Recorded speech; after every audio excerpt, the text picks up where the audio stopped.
Sud FM. Sud Matin, l'invité du jour. Mamadou Lamine Dianté, président du Haut Conseil du dialogue social, répond à Aïssatou Gueba. Mamadou Lamine Dianté, bonjour. Bonjour. Alors, vous êtes le président du Haut Conseil du dialogue social. Hein. Nous allons un peu parler donc du pacte de stabilité sociale. 5 mois après la signature, le Front social en ébullition, grève dans plusieurs secteurs. Quel bilan faites-vous du pacte de stabilité sociale? On peut parler de réussite ou d'échec total? Oui, je dois, si vous le permettez, d'abord parler de ce que vous appelez le Front social est en ébullition. Je crois qu'il faudrait qu'on s'accorde sur le sens du pacte. Quand les acteurs se retrouvent, les mandants tripartites, gouvernement, employeurs et travailleurs se retrouvent et signent un document qu'on appelle un pacte, cela veut dire qu'on a fait le cadrage par rapport aux revendications. Dès lors que le pacte a été signé, en principe, on doit s'atteler à ce que la feuille de route soit tracée et que les engagements pris par les uns et les autres puissent être respectés jusqu'à concours de la durée du pacte. Mais à mon avis, ça ne peut pas être l'occasion également, en dehors du pacte de stabilité, que d'autres revendications puissent prospérer. Qu'à cela ne tienne,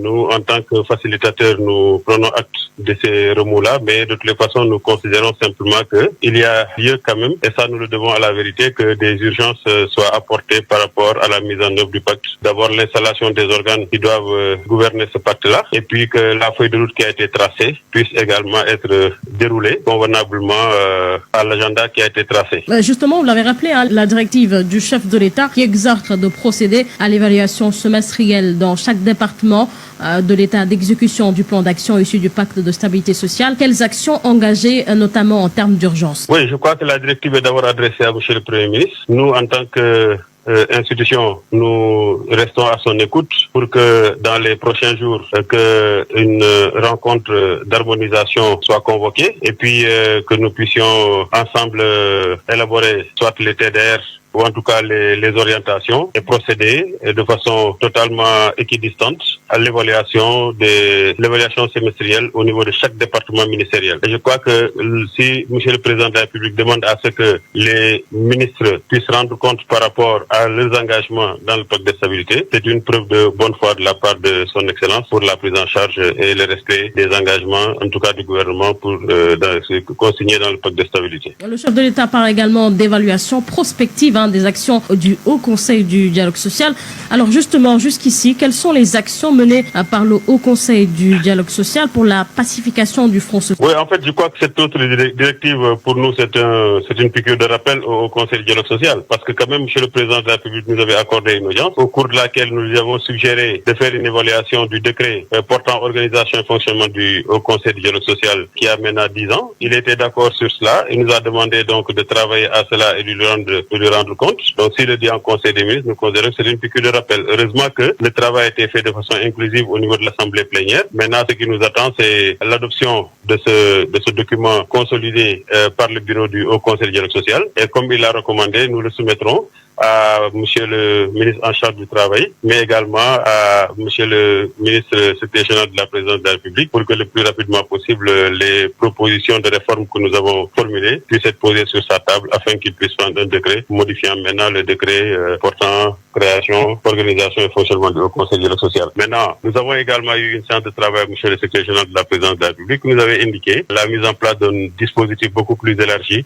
pour rapprocher davantage le dialogue social des acteurs à travers des comités régionaux du dialogue social avec une coordination au niveau des pôles territoires. Je crois que là aussi, c'est ça qui permettra donc d'anticiper sur les éventuelles crises pour que, selon la volonté du président de la République, une paix et une stabilité durable puissent prospérer pendant au moins le délai du pacte de stabilité. Évaluation prospective du Haut Conseil du dialogue social. Alors, est-ce à dire que des manquements sont notés dans votre rôle sacerdotal? Non, pas forcément des manquements, parce que nous, aujourd'hui, nous adaptons nos actions conformément au décret portant organisation du Haut Conseil du dialogue social. Et je crois que le 10 ans, M. le Président de la République voulait que nous puissions davantage nous réfléchir sur les perspectives en termes de prérogatives du Haut Conseil du dialogue social pour avoir donc une plus grande marge de manœuvre par rapport à toutes les actions qui permettraient de pacifier durablement les relations professionnelles. Je crois que c'est à ce sens-là que nous le comprenons. C'est pas parce qu'il y a des manquements au niveau du Haut Conseil. Nous nous attelons à nous conformer au décret, mais si ce décret-là porte quand même des insuffisances, il nous appelle à réfléchir davantage sans chercher à empiéter sur les prérogatives des autres, mais à consolider davantage les prérogatives du Haut Conseil du dialogue social et à l'élargir par rapport aux enjeux et aux nouvelles réalités du monde du travail. Je crois que c'est ça qui nous permettrait d'avoir un décret, un Haut Conseil beaucoup plus efficace dans ses actions, parce que autrement, on va évoluer dans les plates-bandes d'autrui et après pas de ce moment-là, il risque d'y avoir des conflits, alors que nous, notre rôle, c'est la pacification des relations professionnelles. Justement, alors à qui imputer la responsabilité face à ce regain donc de mouvement d'humeur, État, syndicaliste ou le Haut Conseil du dialogue social, finalement? Bon, notre posture nous interdit de situer les responsabilités d'un côté ou de l'autre. C'est un appel que nous lançons à toutes les parties prenantes pour que véritablement nous comprenions que si nous voulons développer ce pays-là, cela ne peut se faire que dans la paix. Aux autorités gouvernementales, nous appelons à davantage d'ouverture. Nous les appelons à plus de dialogue et de concertation. Aux travailleurs, à travers donc leurs organisations syndicales, nous les appelons à davantage se rapprocher des autorités, mais aussi à recentrer le Haut Conseil du dialogue social dans le dispositif. Aujourd'hui, le Haut Conseil du dialogue social ne peut pas se réveiller un matin en écoutant la radio Sud FM, entendre qu'il y a des mouvements d'humeur, alors qu'il n'a pas été saisi. Nous faisons les diligences nécessaires, mais avant même d'entamer un mouvement de grève, à notre avis, il faudrait qu'on saisisse le Haut Conseil du dialogue social. Le Haut Conseil du dialogue social n'appartient pas à Mamoudou Lamine Dianté, le Haut Conseil du dialogue social appartient à l'ensemble des mandats tripartites. Tous représentés au niveau du Haut Conseil du dialogue social, qui devient de ce fait une institution à équidistance et qui peut jouer un rôle d'arbitre entre les partenaires. Donc, je crois que davantage, il faut recentrer, repositionner le Haut Conseil du dialogue social dans le dispositif, et c'est de cela dans l'intérêt de tout le monde. Aujourd'hui, au niveau du Haut Conseil du dialogue social, nous recevons des saisines, souvent sur des sujets qui sortent un peu du cadre des relations professionnelles. Mais nous comprenons, parce que nous sommes dans un contexte où aujourd'hui le Conseil économique, social et environnemental n'existe plus. Les citoyens, quand ils ont des difficultés, ils ne manquent pas de venir nous voir. Quelquefois, ils viennent nous voir parce qu'ils ont des problèmes avec les services publics. Mais dans de pareilles situations, on essaie donc de les écouter, de comprendre un peu leurs préoccupations et de les orienter vers les autorités à même de pouvoir prendre en charge correctement leurs préoccupations. Maintenant, je crois que ça, c'est une réalité. Mais l'autre réalité, c'est que dans le cadre des relations professionnelles elles-mêmes, il y a aujourd'hui de nouveaux enjeux, il y a de nouvelles réalités, il y a de nouvelles exigences, surtout de la part des travailleurs. Et c'est à ce sens que les réformes du décret portant organisation et fonctionnement du Haut Conseil du dialogue social doivent pouvoir